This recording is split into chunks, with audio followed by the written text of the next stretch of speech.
இரண்டாம் வேதபாடம் ஏசாயா தீர்க்கதரிசியின் புத்தகம் 9ஆம் அதிகாரம் வசனங்கள் 2 முதல் 7 வரை. ஏசாயா 9:2. இருளில் நடக்கிற ஜனங்கள் பெரிய வெளிச்சத்தை கண்டார்கள்.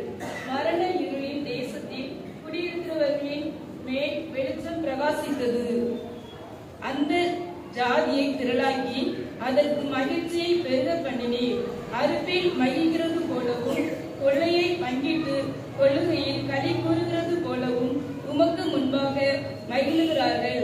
மீதியானியரின் நாளில் நடந்தது போல அவர்கள் சுமந்த நுகத்தடியையும் அவர்கள் தோளில் மேலிருந்த விளாற்றையும் அவர்கள் ஆலோட்டியின் கோடையும் முறித்தி போட்டீர். அமைதியாய் யுத்தம் பண்ணுகிற வீரருடைய ஆயுத வர்க்கங்களும் ரகத்தில் புரண்ட உடுப்பும் அக்கினிக்கு இரையாக சுட்டரிக்கப்படும். நமக்கு ஒரு பாலகன் பிறந்தார், நமக்கு ஒரு குமாரன் கொடுக்கப்பட்டார். கர்த்தத்துவம் அவர் தோளின் மேல் இருக்கும். அவர் நாமம் அதிசயமானவர், ஆலோசனை கர்த்தர், வல்லமையுள்ள தேவன், நித்திய பிதா, சமாதான பிரபு எனப்படும்.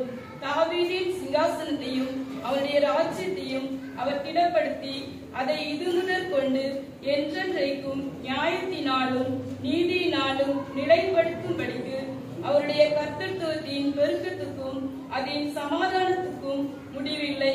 சேனைகளின் கர்த்தருடைய வைராக்கியம் அதை செய்யும். வாசிக்க வேண்டிய 2வது வேதபாடம். தேவனுக்கே மகிமை.